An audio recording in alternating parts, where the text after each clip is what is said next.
did yesterday. Charles, read me number 53. f of x equals 6x plus 4 over 4x plus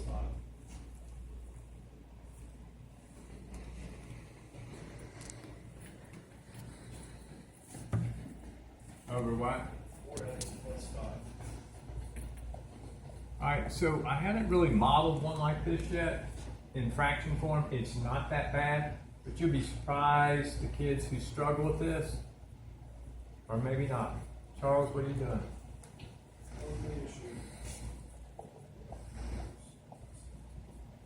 So the first step and the next step, just like every other step, we've done problems like this already.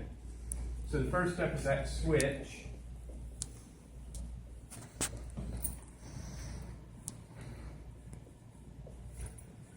Now the solve part's where kids kind of get a little goofy on this, and it's not necessary. You do what you would think you would do. You're trying to solve this for y, and you got a y on the top and a y on the bottom. So I'm going to do this and then ask Owen to tell me what it was I just did. Now that I'm out of the way, Owen, what did I do going from here to there?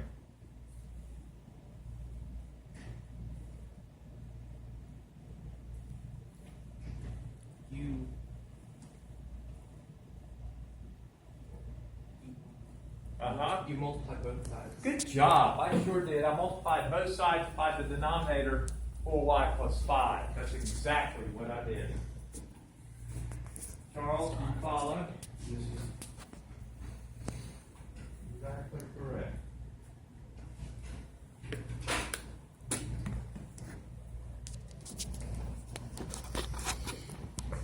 Now, you're trying to solve this.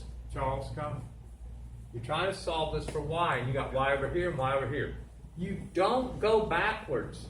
Don't turn around and undo what you just did. That wouldn't make sense. So to go in a direction you haven't yet gone in, you would distribute the x. That's the only thing that makes any sense if you're not going to go backwards.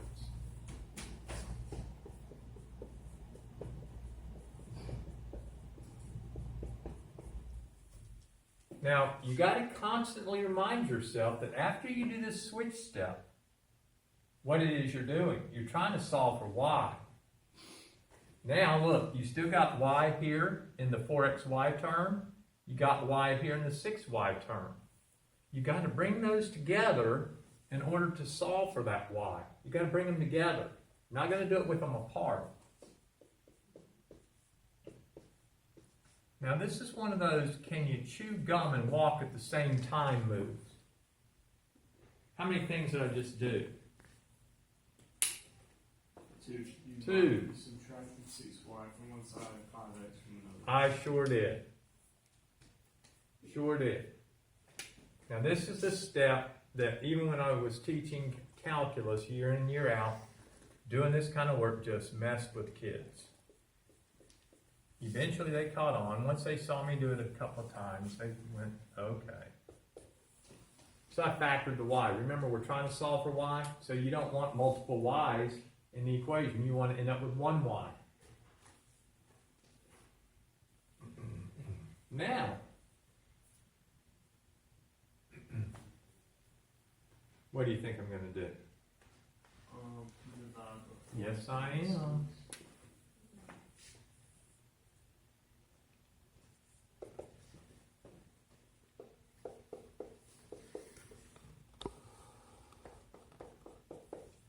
The moment the switch occurred from here to here, that at that step, that y, which is this y, that's when it became the inverse.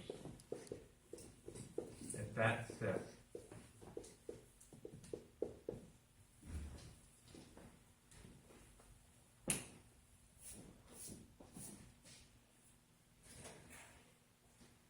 Now, we're supposed to graph the two functions, f of x and f inverse of x, together on the same coordinate axes.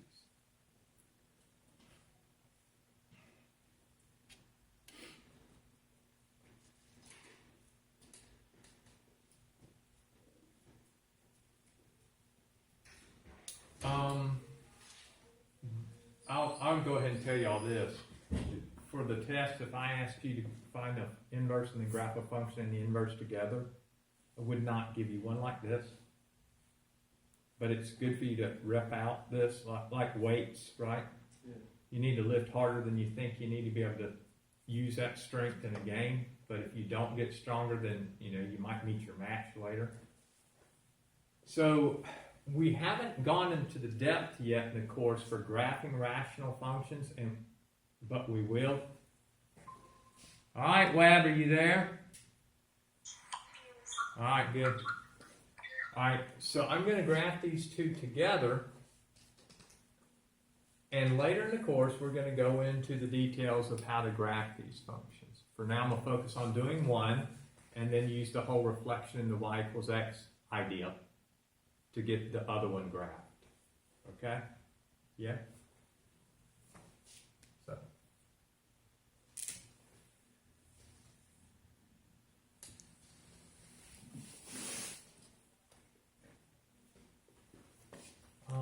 Let's see. Do F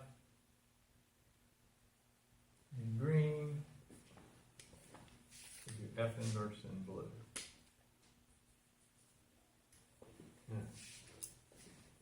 How do you find x-intercepts for a graph? Set y equals 0. Good. So if you look at this f of x, that's your y right there. If I set it equal to 0, then I have fraction equals 0. What part of a fraction will make a fraction equal 0? The top. If I set 6x plus 4 equal to 0,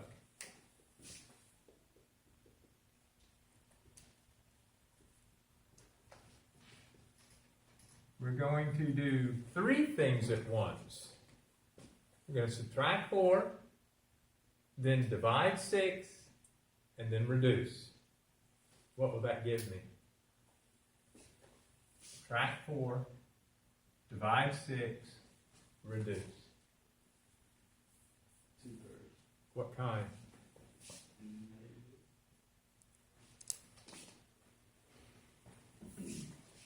I'm going to call that negative 2/3. Notice the problems yesterday. I was actually setting the scale, the tick marks, and one of my graphs didn't turn out so great looking. So this time I'm just going to put them on there and eye the thing in for the symmetry I want to see. What would setting the bottom equal to 0 do? Make it undefined. Yes, it would. And for rational functions where the bottom equals 0, that creates one of these. What am I drawing? Vertical one. And in this case, it's going to be a vertical, what we call asymptote. It's a border or a boundary that the graph closes in towards but never touches. Because if it touched it, that meant that x on the bottom could equal what it needed to equal for the bottom to be 0. No. So it becomes vertical asymptote. So if I set the bottom equal to 0, and I'm going to abbreviate that VA for vertical asymptote. Same thing. Subtract 5, divide 4. What would you get?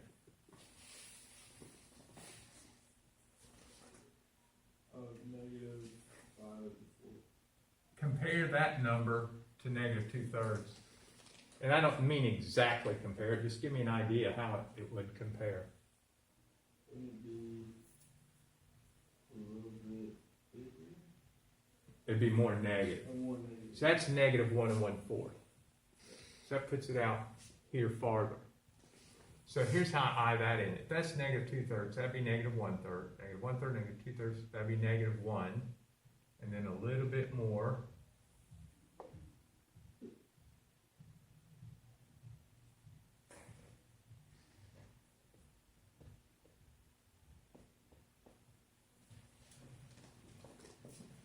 How about a y-intercept? How do you find a y-intercept for a function?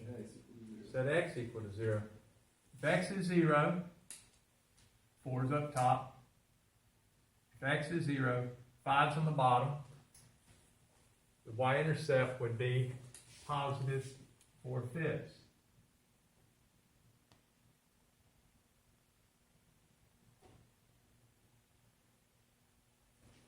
Now, for rational functions, that means you got poly on top and poly on bottom. Wherever bottom is 0, you get vertical asymptotes. Now, that top is linear, mx plus b. Mx plus b. It by itself would be a line, wouldn't it? It's got a positive slope, it's got a y-intercept that's 4. Such a line would be doing this, wouldn't it? That means it's got to cut through the x-axis. Before it cuts through, the graph is all below it. After it cuts through, the graph is all above it. That means the sign will change one time. Same thing here, except this isn't a line. See, we got line divided by line. So we're creating a rational look, but the graph has to be negative to the left and positive to the right. It's got to go through the y-intercept. It's got to approach, but not touch that vertical asymptote. And it's only got that one x-intercept. So the graph has to look like the following.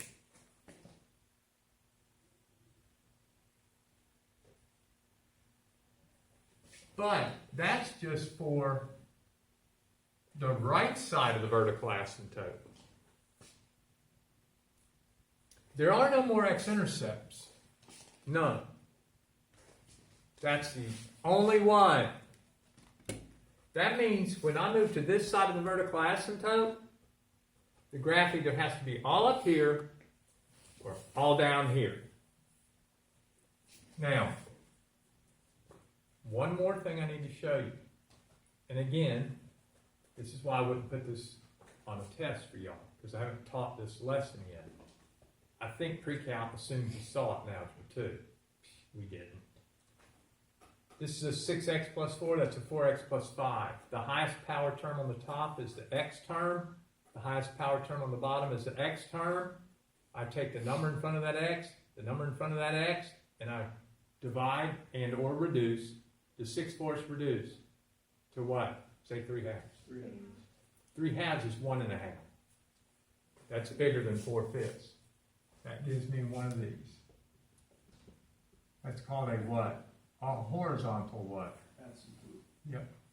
You'll approach it from below. You won't touch it from below.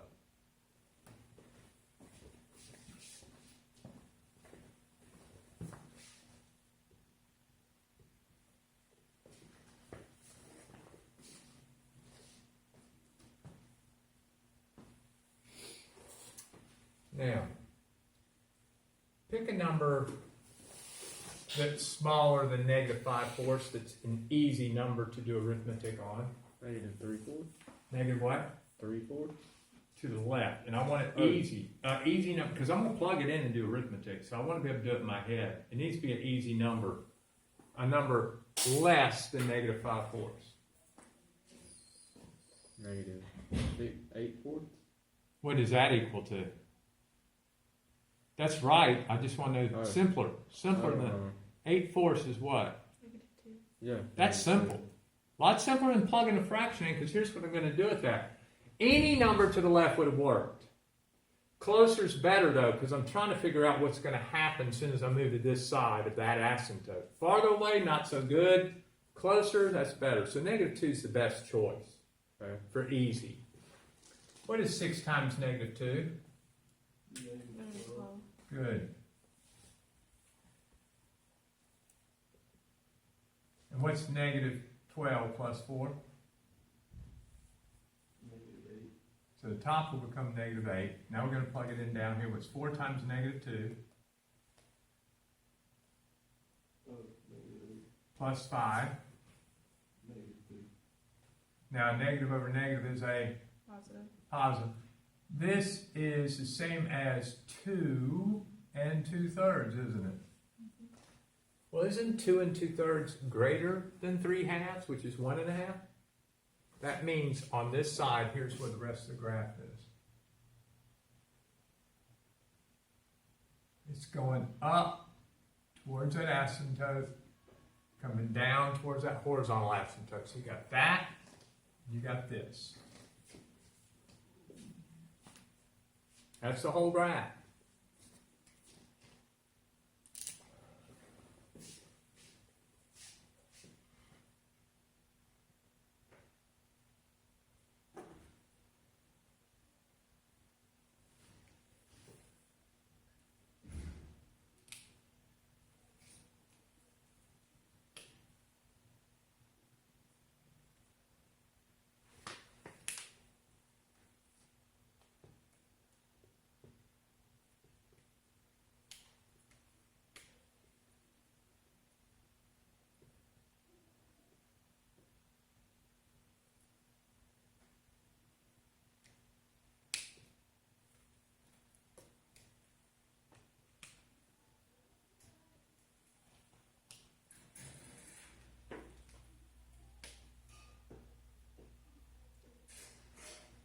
How do I get those two blue points? That one's on the x-axis at 4/5.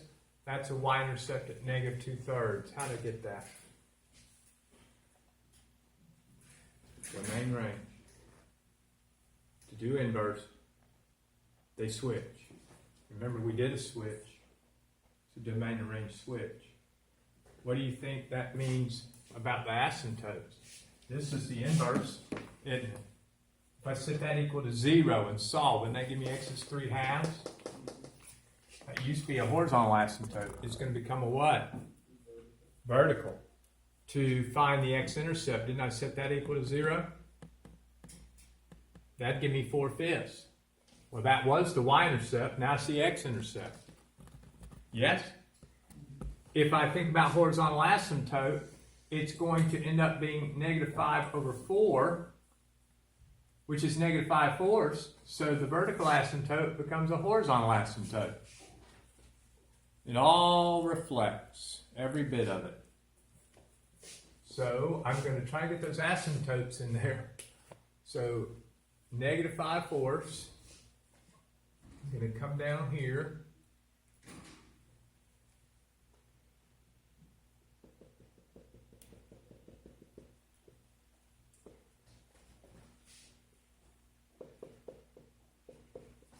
Y equals 3/2.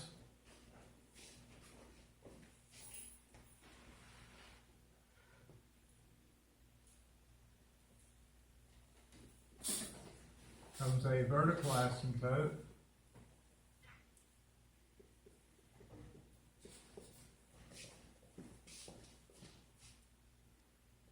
And so, approach horizontal, approach vertical. Remember, what I'm about to draw, it's the inverse, so it can go through here. It can't go through here.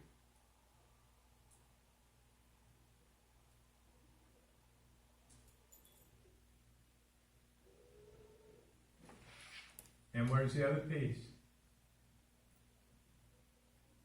See, it's not going to touch this one. It's going to get close to it. Wouldn't the other piece be down here? See the image? See it? Here comes my line of symmetry. Tying it in now.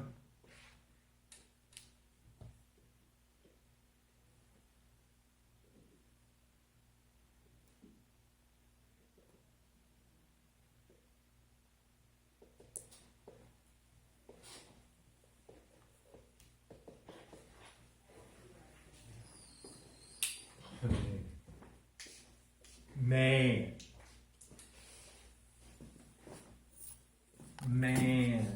That is some tiny writing. It's taking me a long time to put on some shorts.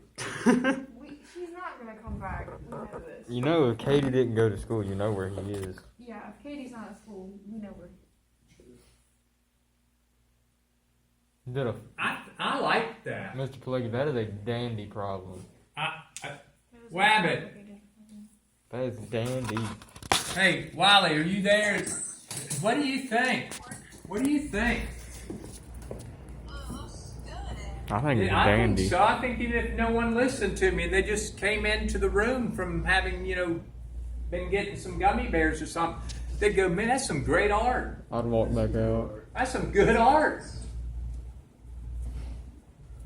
Meanwhile, my cameraman for YouTube, and it's okay, my cameraman for YouTube is showing up on the Google. Mm-hmm. I don't use funds. All right. I'm not going to give you one that tough, okay? Darn it. You're not, but you need to at least, when I'm doing it, and I know it's torture to you, you try. Action. Roll.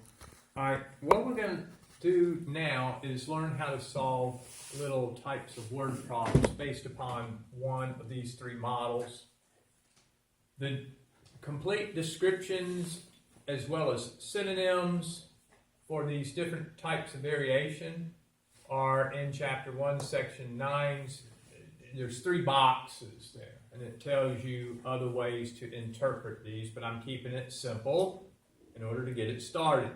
But if you go to do one of these problems and you see some words that you don't quite know, go look in the box and there's probably a synonym that means something very similar to these.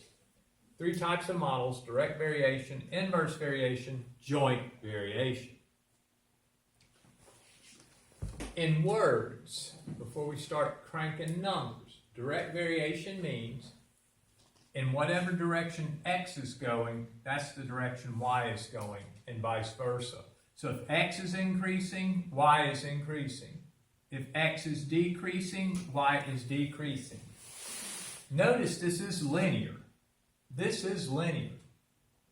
K looks like what M used to look like. So K, even though it's going to go by a different name in these problems, it's still a slope. It doesn't really matter. I usually use a lowercase. K is called the constant of variation. It's also the slope of the line that would be the graph of this variation problem. The graph of every direct variation model passes through the origin. Passes through the origin. The second point I always use is to let x equals 1. And what's k times 1? 1K. 1k or k, right? So the other ordered pair would be 1 for x, comma, k for y. Because y would equal k times 1, so y would equal k when x is 1. So 2 points to graph this, the origin, and the ordered pair 1 comma k. K is a real number, not 0.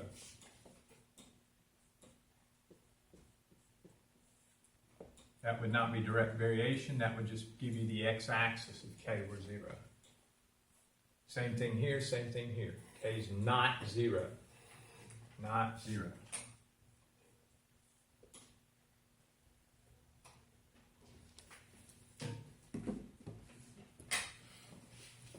Inverse variation. Well, direct, if x grows, y grows. If x goes smaller, y goes smaller. For inverse, if you think of k as a pizza, we did pizza the other day, didn't we? I like pizza. So a fixed amount of pizza, if x increases, and if y is the size of the slice, who's hearing me? If y represents the size of the slice, k is the pizza.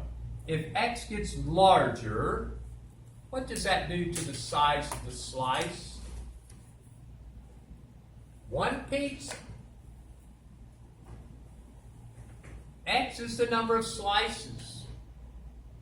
Y is the size of a slice. K is the fixed amount of pizza. 1 pizza, 2 pizzas, 3 pizzas, 4. It doesn't matter how many pizzas, but it's got to stay fixed. If X is the number of slices, if X keeps increasing, what does that do to the size of each slice? It's smaller. Yeah. Can you picture pizza? A circular pizza? Can you picture somebody slicing it? If they keep slicing, keep passing to the center, slicing and slicing. What's that? Every next slice is doing what to the previous size of the pizza slices? Smaller. X increases, Y decreases. And reverse. If X decreases, Y is going to increase. For instance, if you divide by a fraction, you're multiplying by its reciprocal. Inverse. They go in opposite directions. One gets large, the other gets small. Joint variation. You can't really say, unless you know what 2 out of the 3 variables are doing, what the third one's doing. So joint variation, we're just simply going to say that one of the variables is proportional, there's that constant again, is proportional to the product of 2 others. And depending upon what these variable values are doing, we won't know if Z is going up or down, and Z may vary. Z may be up for one ordered pair X and Y and down for a different one, in spite of the fact that K stays constant. Now, when we go to look at these problems, it's not complicated. You're either going to see the word direct, inverse, or joint in almost every expression. And if they don't use those words, it's going to be obvious. If this is going up while this is going up, it's direct. If this is going up while this is going down, that's inverse. Jointly, they got to give you some sense of there's more than just 2 variables in the problem. Then you would be joint. Now, the next thing I'm going to say, and then we'll do an exercise. Are you listening? Most of the time, you're going to look to find K. Sometimes they'll give you K. Sometimes they will. But a lot of times, you've got to figure out what K is. To do that, they've got to give you a value for X and a value for Y. A value for X and a value for Y. Down here, to find K, they've got to give you the value for 2 of the variables. Actually, no. To find K, they've got to give you the value of all 3 variables. Or you can't find K. So if you're reading the problem and you don't know what K is, that means they're asking you to figure it out. Okay? So let's see what these problems look like. Let us go, groups of America.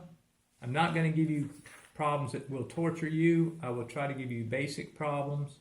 Let us go to page 94 and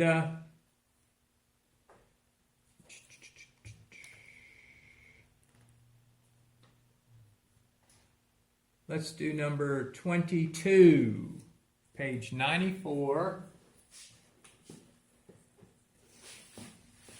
Number 22. It's written down because I don't want to have to write down all those words. It's in your book. So make sure you can see that. All right. I will read it now. Page 94.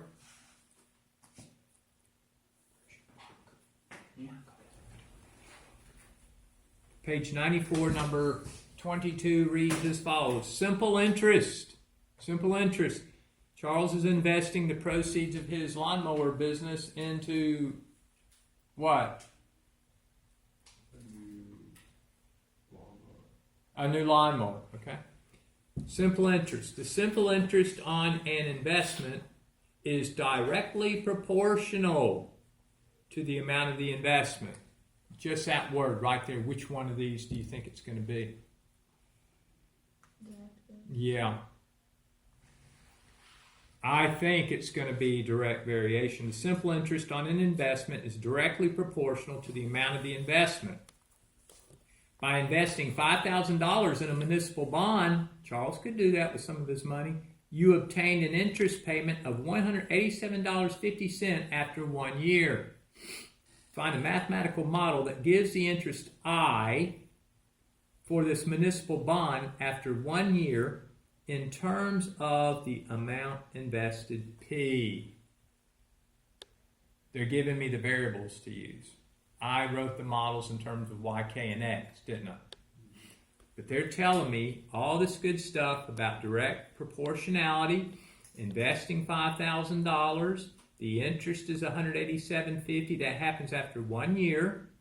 And so now they want me to find a model that gives interest I, that gives I for this bond after 1 year in terms of the amount invested P.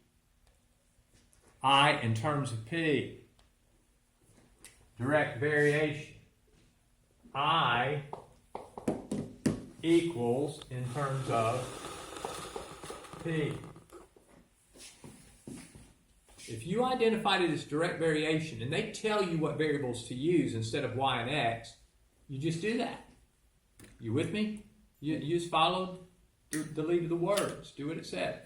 Now, I don't know that k yet. They want me to finish the problem in this form. They told me I in terms of p. Well, that much is done. I don't know the constant yet. So, the proportionality constant is the same as slope. It's the same as k in these problems. And Owen, come back. Alright. Here we go. I need some numbers. I see a 5,000. I see a 187.50. I see a 1. That 1 is just the value of time. And what they're doing is they're using this old-fashioned formula for simple interest. But if time is 1, then I equals PR. There's your P, there's your P. So the role of R in this problem is played by K in direct variation. It's all the same. What number can I put in here for I? Interest. Would that be 187? Yes, it would. 187 what? 50? Yes, sir. And what was the principal amount invested to get there? 5,000. Okay.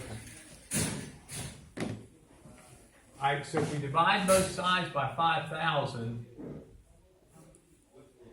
we will get our K. You can do that on a calculator, but since I'm short on time, this is all we're asked to do. Here's your K, and you can use the calculator to simplify it. That's what they want. I equals number times P. That's what they want. You're doing the same thing, but without the words. I'm giving you short stuff, okay? They're very telling you what model to set it up for. I want you to do these. Yours are very simple. They're not even true word problems, although there are words. This is just to get you to do reading of the formulas, reading of these definitions, and applying them when they give you everything you need to know to solve for K. Everything you need. All right, Wiley, have a good day.